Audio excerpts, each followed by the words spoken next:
There's a specific kind of silence that happens when you realize something is deeply, fundamentally wrong. Not the comfortable silence of a Sunday morning or the peaceful quiet of falling asleep next to someone you love. This is the silence that presses against your eardrums, the kind that makes your heartbeat sound impossibly loud. I heard that silence standing in the living room of Jacob's parents' house on a Saturday afternoon in October, holding a glass of sweet tea I hadn't taken a single sip from, staring at something on their wall that made my entire understanding of the future I'd been planning start to crack like old plaster. I'd driven 3 hours to meet the people who were supposed to become my family. I was nervous, sure. Who isn't nervous meeting their future in-laws for the first time? I'd bought a new blouse. I'd brought a nice bottle of wine and a box of chocolates. I'd rehearsed small talk in my head the entire drive, coaching myself to be charming and warm and the kind of daughter-in-law a mother dreams about. I had no idea that within 40 minutes of walking through their front door, I would be standing completely still, wondering if I had made the worst decision of my life. But I'm getting ahead of myself. Let me take you back to where this actually started, because the story of that weekend doesn't make any sense without understanding what Jacob and I had built together, and why I had been so sure, right up until that moment, that I was the luckiest woman alive. I met Jacob Hartley at a work conference in Atlanta in the fall of the year before all this happened. I was 28, working as a project coordinator for a mid-sized logistics company based out of Charlotte. He was 31, a civil engineer from a firm in Raleigh. We ended up sitting next to each other at one of those networking lunch tables where nobody actually wants to network, the kind with the little tent cards and the lukewarm chicken piccata. And we spent the entire meal making quiet, sarcastic comments to each other about the keynote speaker's slides. By the time dessert arrived, I knew I wanted to see him again. He was tall, 6'2", broad shoulders, the kind of guy who looks like he played college sports but also reads actual books. He had this way of listening to you that made you feel like you were the most interesting person in the room. Not in a fake salesman way, genuinely, like he was filing everything you said away somewhere important. I found out later that he actually did that. Jacob remembered details about people. Months after that conference, he still remembered that I'd mentioned my younger sister Becca was applying to nursing school, and he asked about her by name. We exchanged numbers at the end of the conference and texted for 2 weeks before he drove down to Charlotte on a Friday night and took me to dinner at this small Italian place I'd mentioned once, offhand, that I'd been wanting to try. That was it for me, honestly. A man who listens and then does something with what he hears. I was done. We did long distance for 4 months, Charlotte to Raleigh, which is only about a 2.5-hour drive, so it was manageable but still exhausting. Every other weekend, one of us was making that trip. We alternated, which I appreciated. Some guys will let you do all the driving and call it a relationship. Jacob was not that guy. He showed up, consistently, reliably, with gas station flowers sometimes and homemade playlists always. In March, about 6 months in, I got a job offer from a firm in Raleigh. I want to be clear, I was already thinking about making the move before the offer came through. The timing was just perfect. Jacob and I had talked about it, carefully, maturely, the way you talk about things when you're adults who've been hurt before and don't want to rush into anything stupid. He never pressured me. He said, "Whatever you decide, I'll support it." But I could see it in his face when I told him I was taking the job. He looked like someone had handed him something he'd been afraid to ask for. I moved to Raleigh in April. By June, I had a key to his apartment. By August, we were talking about finding a place together. We signed a lease on a 2-bedroom in October, a nice ground floor unit in a complex off Falls of Noose Road, with a little patio where we put string lights and a secondhand love seat from Facebook Marketplace. We split the rent 60-40 because his salary was higher and he insisted, and I argued about it for a week before accepting because I was tired and it was actually fair. Our life together was genuinely good. Not Instagram perfect, not without friction. We argued about dishes and about how he never replaced the toilet paper roll, and about the fact that I work better with background noise and he needs complete silence. But good in the ways that matter. We were honest with each other. We communicated. When something bothered one of us, we said so instead of letting it fester. I had been in a relationship before Jacob, a 3-year thing with a guy named Derek that ended badly because Derek was constitutionally incapable of saying what he actually meant.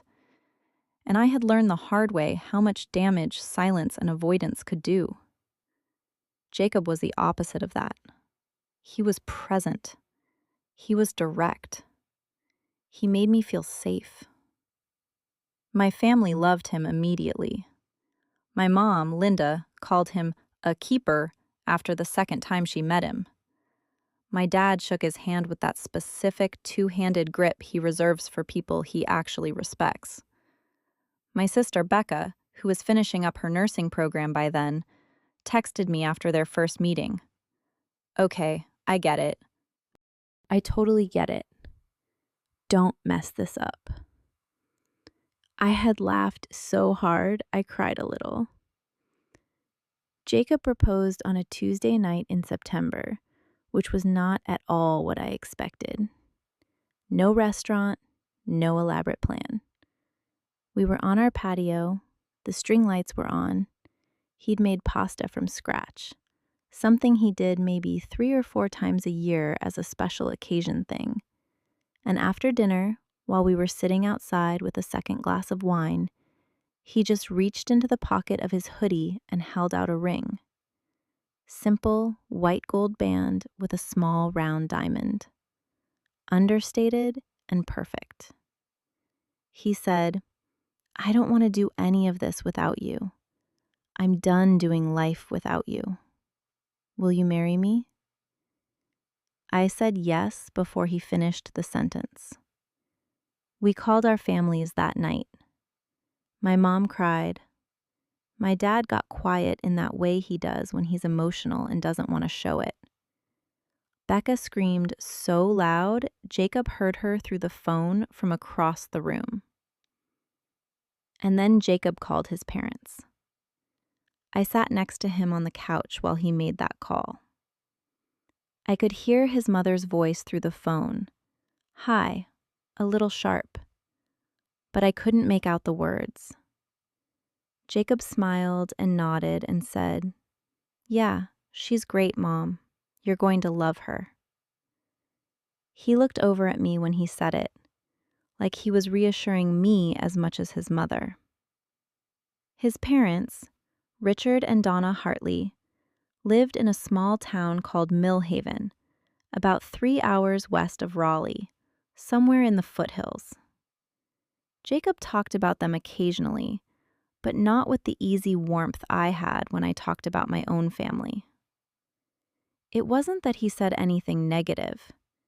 It was more like the subject changed texture when it came up, like he'd shift slightly in his seat or look at the middle distance for just a second before answering. I noticed it, but I didn't push.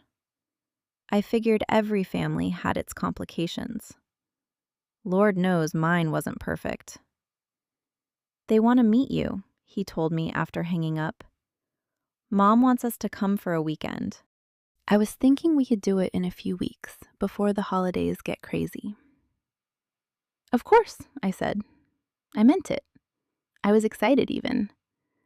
I squeezed his hand and thought about what to bring them, what to wear, how to make a good first impression. I was going to be their daughter-in-law. I wanted to start things off right. Jacob smiled back at me. But there was something in that smile. Something I would only understand later, after everything. A tightness around the corners. A flicker of something he decided not to say. At the time, I didn't think anything of it. 3 weeks later, we packed a bag for the weekend and got in the car. The drive to Millhaven was beautiful in that specific October way the Carolina foothills do. The trees going orange and rust and deep burgundy, the highway narrowing into 2-lane roads, the air getting crisper the farther west we drove. I had my feet up on the dashboard and a coffee from a gas station Bojangles in my hand, and I was feeling good. Nervous, but the manageable kind of nervous. The kind that comes with something new and important, not something dangerous. Jacob was quieter than usual on the drive. I chalked it up to the same nerves I had. He answered when I talked to him, laughed at my jokes, reached over and squeezed my knee when I mentioned that I'd picked up the wine and chocolates from Harris Teeter the evening before. But he didn't volunteer much conversation on his own. And twice I caught him staring at the road with an expression I couldn't quite name. Something between resolve and dread. "You okay?" I asked, somewhere around the 2-hour mark. "Yeah," he said, "just tired." I let it go. Millhaven was small, genuinely small, not charming small. The kind of town where the Dollar General is the nicest building on Main Street, and half the storefronts have brown paper taped over the windows from the inside. The Hartley house was about 4 miles outside of town proper, at the end of a long gravel driveway that cut through what had once been farmland, but was now mostly overgrown with scrub brush and old fencing that leaned at tired angles. The house itself was a 2-story colonial, white with black shutters, probably built in the 1970s. It was large, well maintained on the outside. Nothing immediately alarming. A covered porch with a wooden swing, a wind chime made of shells, a flag on the front pole. Not an American flag, though. Something else. Dark red with a symbol in the center I didn't recognize. I noticed it, but didn't think too hard about it. People in small-town North Carolina put up all kinds of things. I assumed it was a family crest, or something heritage-related. Donna Hartley opened the door before we even got up the porch steps. She was a small woman, compact and precise-looking, with Jacob's same dark eyes and a smile that arrived on her face a half-second too late, like she'd had to consciously decide to produce it. She was wearing a long gray dress, not in a fashion-forward way, more like a practical one, and her hair was pulled back tightly enough that it gave her face a slightly stretched, alert look. "You must be our Ashley," she said. Not Ashley. Our Ashley. Something about the phrasing landed oddly, but I smiled and held out the wine. "So nice to finally meet you, Mrs. Hartley. Jacob talks about you all the time." She looked at the wine bottle for a long moment without taking it. "We don't drink," she said. "But that's all right. It's a thoughtful gesture." Jacob took the bottle from my hands gently. "I'll just put it in the car," he said quietly, not meeting my eyes. That was the first moment. The very first small crack. Richard Hartley appeared in the hallway behind Donna. Tall like Jacob, broader, with a face that had settled into deep lines. He shook my hand firmly, nodded, said, "Good to have you here," and then stood slightly behind his wife in a way that suggested she was the one in charge of this particular operation, whatever the operation was. They led us into the living room, and that was when I saw it. The room was large and neat.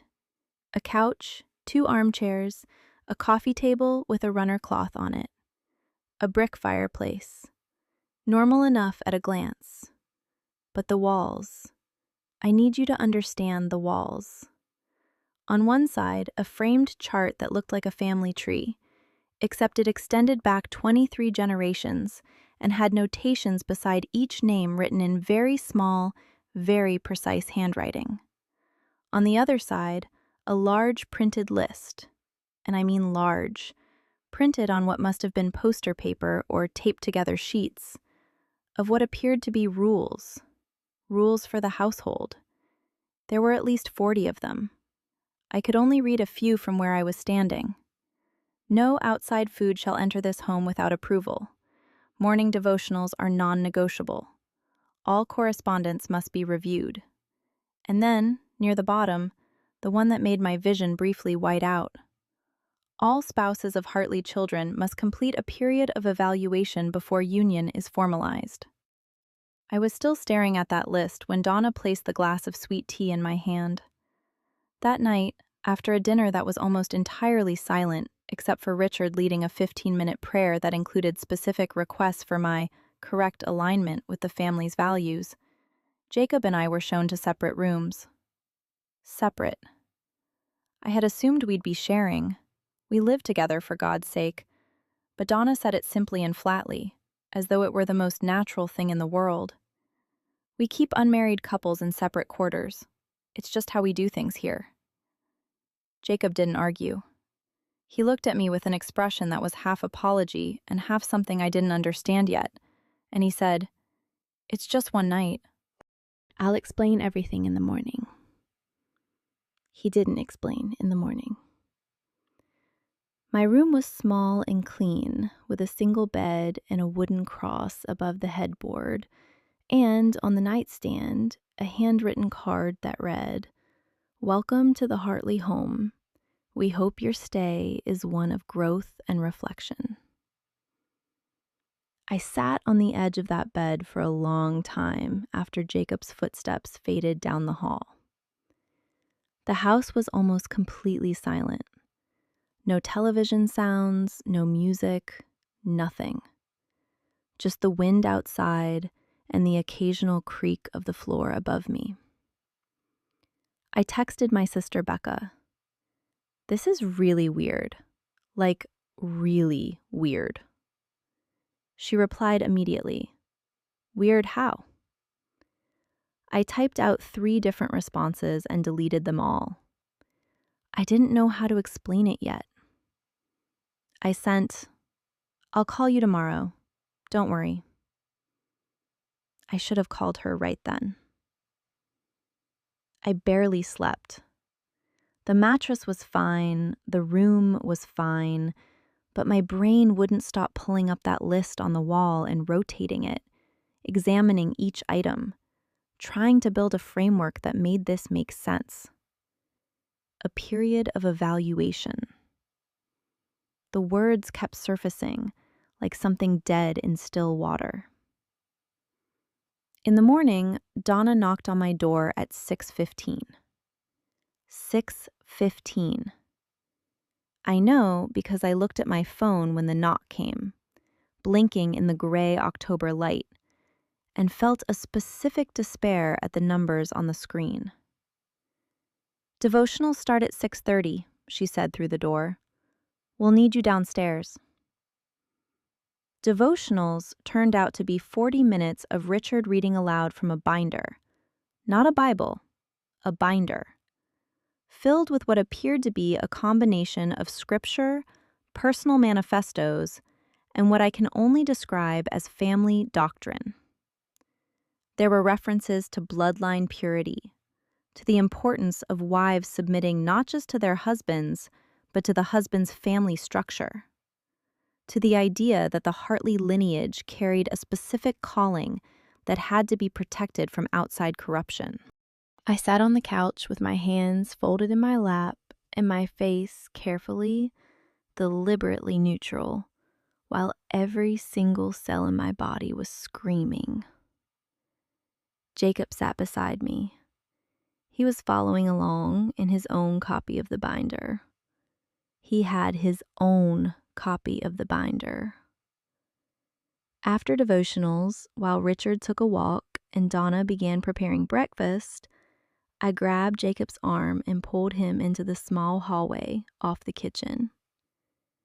"Jacob," I said, and I kept my voice low and steady because I didn't trust what would come out if I let it go. "What is this? What is all of this?" He rubbed the back of his neck. He had the look of a man who had been dreading this exact conversation for a very long time. My family has a specific way of doing things," he said. "I know it looks intense from the outside. I grew up with it, so it's normal to me. I should have explained more before we came, and that's on me. I'm sorry." "A period of evaluation," I said. "Jacob, what does that mean?" He was quiet for a moment. "It means they want to get to know you, to make sure you're a good fit." "A good fit," I repeated. "For the family, for how we operate." I looked at him for a long moment. This man who had driven to Charlotte on a Friday night because I'd mentioned an Italian restaurant. This man who remembered my sister's name. This man who had made pasta from scratch and held out a ring in the string lights on our patio and said, "I don't want to do any of this without you." "Do you actually believe this stuff?" I asked. "The binder, the bloodline, all of it." He didn't answer right away, and that pause, that 3-second devastating pause, told me more than anything he could have said. "I believe in my family," he finally said. "I believe in what we've built together, you and me. I think those two things can coexist." I wanted to believe him. I wanted it so badly that I almost convinced myself right there in that hallway that I was overreacting, that I was being closed-minded, that people had different family cultures, and this was just different. Not wrong, just different. Then Donna appeared in the hallway doorway. "Breakfast is ready," she said, looking at me with that too-late smile. "Ashley, I'd love for you to help me set the table. It'll give us a chance to talk." The way she said it was not a request. I helped her set the table, and while we moved around each other with plates and silverware, she talked. She talked about the family's history, about how the Hartley name carried responsibility, about how Jacob had always been destined for great things, but had spent too many years in the outside world, getting confused by outside influences. She talked about the evaluation process. 4 visits, she said, over the course of 6 months, each one with specific expectations that I would need to meet. There was a list, she told me, a written list. She would give me a copy before we left. "And if someone doesn't meet the expectations?" I asked, carefully. "Then the union isn't appropriate," she said simply. Jacob knows this. He's always known this. Any woman he married would need to come through properly. I put a fork down on the table very gently so that it wouldn't make a sound. "And Jacob agreed to this?" I said. "To bring me here, knowing that I'd be evaluated?" Donna looked at me with something that might have been pity. He grew up in this family, sweetheart. This isn't something he agreed to. It's just how things are. I excused myself to use the bathroom. I locked the door, sat down on the edge of the tub, and for about 90 seconds, I let myself feel everything I had been holding down since the night before.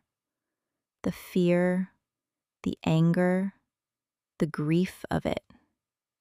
Because it did feel like grief, like something dying right there in a stranger's bathroom in a small town in the North Carolina foothills.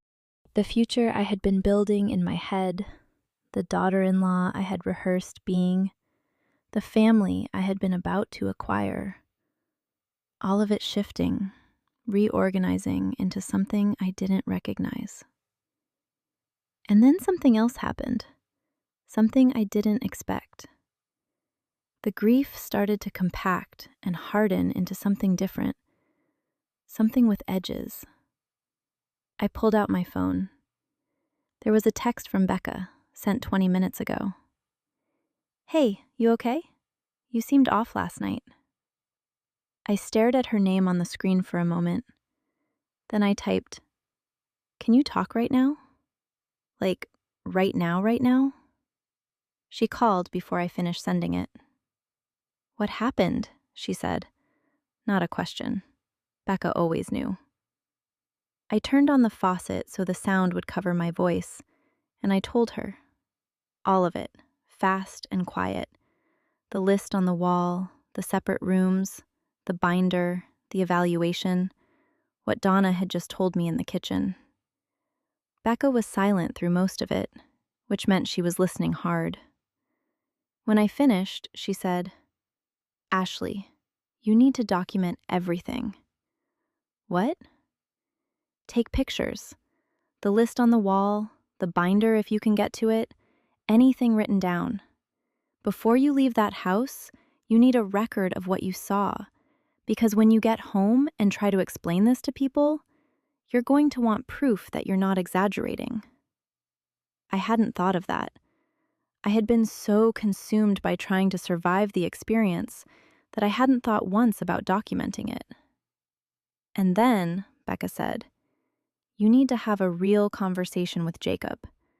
Not in that house, not with his mother 20 feet away, a real one.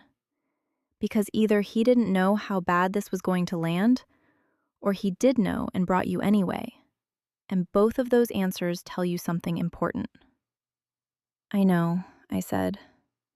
"Do you need me to come get you?" That hit me somewhere unexpected. The offer of it. My sister, 5 hours away, offering to get in her car right now.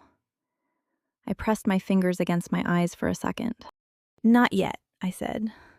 "Let me try to get through today." "Okay, but Ashley, document everything. Start now." We hung up. I turned off the faucet. I looked at myself in the mirror for a moment.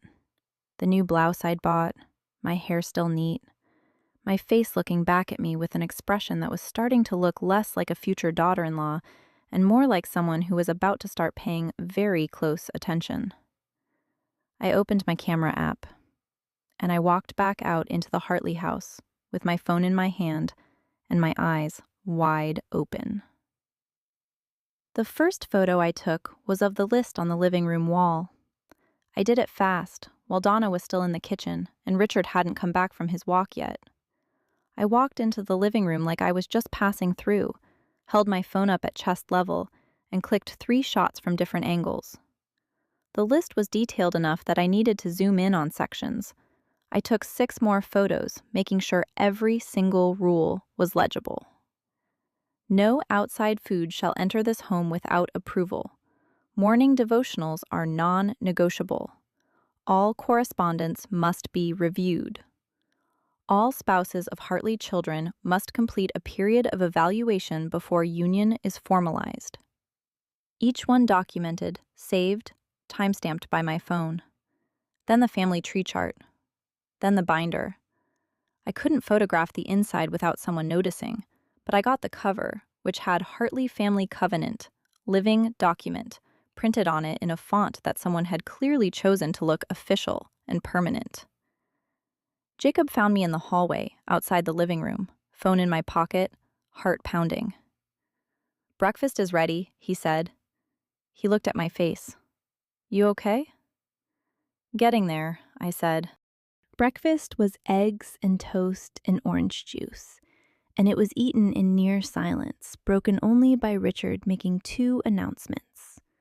One about the afternoon schedule, which apparently included a family alignment session that I would be participating in, and one about the fact that before we left on Sunday, Donna would be presenting me with my evaluation criteria. I kept my face neutral. I drank the orange juice. I watched Jacob nod at his father's words like a man who had learned very young that nodding was safer than speaking. The alignment session turned out to be the four of us sitting in the living room while Richard read from the binder for 45 minutes and then asked me direct questions. What were my beliefs about family hierarchy? What did I understand about a wife's role in a household with a strong patriarch? Was I prepared to prioritize the Hartley family structure above my family of origin? I answered carefully, vaguely. I said things like, I believe family is really important to me, and I think strong partnerships require a lot of communication, and watched Donna write notes on a yellow legal pad while I spoke. Jacob sat next to me the whole time and said almost nothing. That evening, after another silent dinner and another long prayer, I asked Jacob to walk outside with me. It was cold, maybe 45 degrees, the sky completely clear, the stars brilliant over the dark fields. I walked until we were far enough from the house that I was confident no one could hear us, and then I stopped and turned to face him. I need you to be honest with me, I said. Completely honest. Not careful, not diplomatic, honest. He shoved his hands in his jacket pockets. Okay. Did you know it was going to be like this? When you asked me to come here, did you know what I was walking into? He was quiet for a long moment. The wind moved through the scrub brush at the edge of the driveway. An animal, probably a deer, rustled somewhere in the dark beyond the old fencing. I knew it was going to be intense, he finally said. I didn't know. I thought it might be different with you, that they might ease up because of how serious we are. They didn't ease up. No, he said. They didn't. The evaluation criteria, Jacob. 6 months, 4 visits, written requirements. Did you know about all of that before you proposed to me? Another pause, shorter this time, but it still landed like a stone. Yes, he said. The words sat between us in the cold air. I looked at him. This man I loved. This man I had moved cities for. This man who remembered my sister's name and made pasta from scratch and said, I don't want to do any of this without you. And I tried to reconcile what I was hearing with everything I thought I knew about who he was. Why didn't you tell me? I asked. My voice came out quieter than I meant it to. Before you proposed, before we drove 3 hours out here, why didn't you tell me any of it? Because I was afraid you'd say no, he said. And the honesty of it, the raw, undefended honesty, hit me almost as hard as everything else. I know that's not a good enough answer. I know it's not fair to you, but it's the truth. I turned away from him and looked out at the dark fields for a while. I thought about Becca's voice on the phone that morning. Either he didn't know how bad this was going to land, or he did know and brought you anyway. And both of those answers tell you something important. He'd known. He'd brought me anyway. Because he was afraid of losing me if he told me the truth.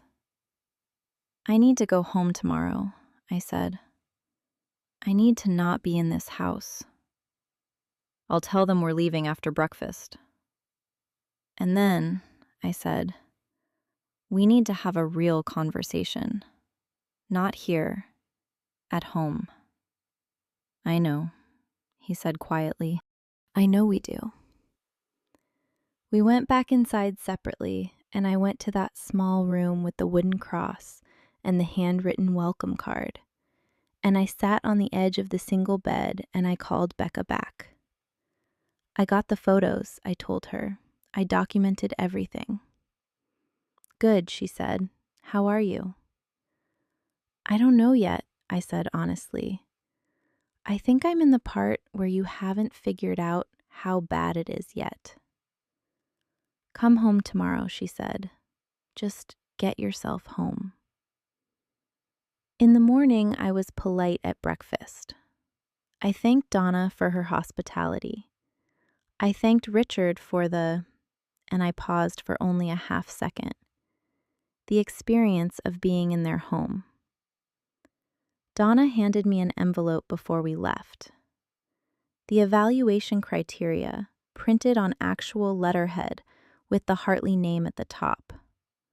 4 visits, 6 months, a list of 18 specific expectations, including church attendance at their specific congregation, agreement to review all outside relationships with the family, and a final approval vote by Richard, Donna, and Jacob's older brother Marcus, who I had never heard mentioned before that moment.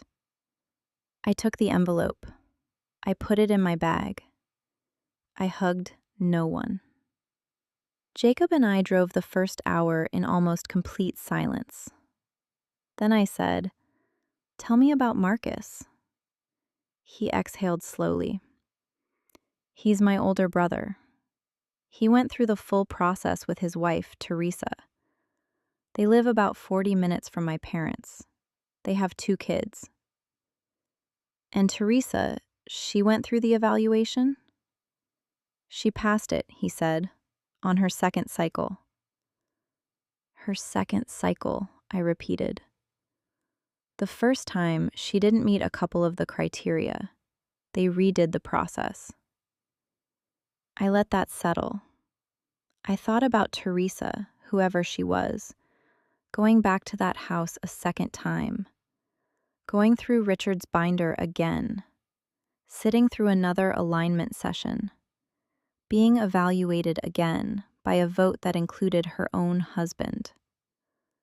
I thought about what kind of person you had to be or become to get through that twice and still be there. Jacob, I said, I love you. I want to be really clear about that because what I'm about to say is going to be hard to hear, and I need you to understand it's coming from a real place. I kept my eyes on the road. I am not doing their evaluation. I am not doing any part of it.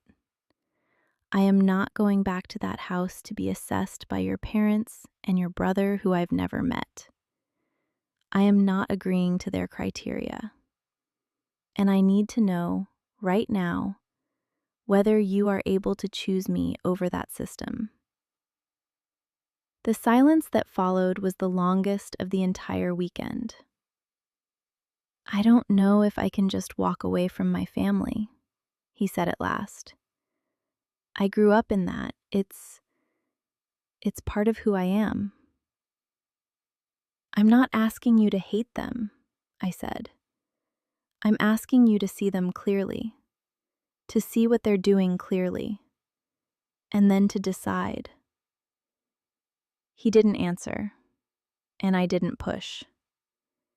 We drove the rest of the way home with the radio on low and everything unsaid filling the car like smoke. Over the following 2 weeks, Jacob and I had 4 of the hardest conversations of my life. He went back to his therapist. He'd seen someone briefly 2 years prior, and started weekly sessions. He told me things about his childhood that he'd never told me before. The way Richard's authority worked in that house. The way dissent was treated as spiritual failure. The way Jacob had spent his entire adult life trying to build a self outside of Millhaven, while carrying the weight of that place in his chest like a stone he'd never learned to put down. I listened to all of it. I held his hand through some of it.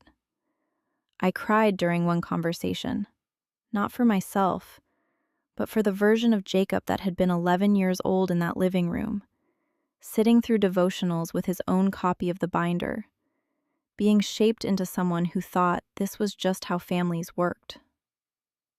But listening wasn't the same as accepting, and love wasn't the same as agreement. I reached out to Teresa, Marcus's wife, through Facebook. I didn't know if she'd respond. She did, 3 days later, with a message that was careful and short. I saw that you visited. I'm glad you made it out. Please be careful. I wrote back and asked if she'd be willing to talk. She said she'd think about it. She called me on a Thursday evening, from what she said was a parking lot because she didn't want to talk in the house. She was quiet-voiced and precise, like someone who had learned to be very careful about where words went. She told me she'd been through the evaluation twice. She told me she'd changed things about herself, her friendships, her relationship with her own family, the way she dressed and spoke and organized her time to meet the criteria. She told me she'd told herself it was just an adjustment period, that things would relax once she and Marcus were fully established, that she was being flexible and mature. Did they relax? I asked. No, she said simply. They don't relax. They expand. Teresa, I said, why are you still there? A long pause. I have 2 kids, she said, and I don't have my own income anymore. And Marcus, he's not a bad man. He's completely inside it. He doesn't see it. I thought about Jacob. I thought about the difference between a man who was completely inside it and a man who had built a life in Raleigh and went to therapy and told me the truth when I asked hard questions, even when the truth was painful.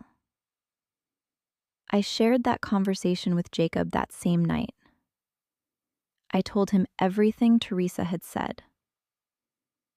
I watched his face move through something complicated. Recognition, grief, something that looked almost like shame.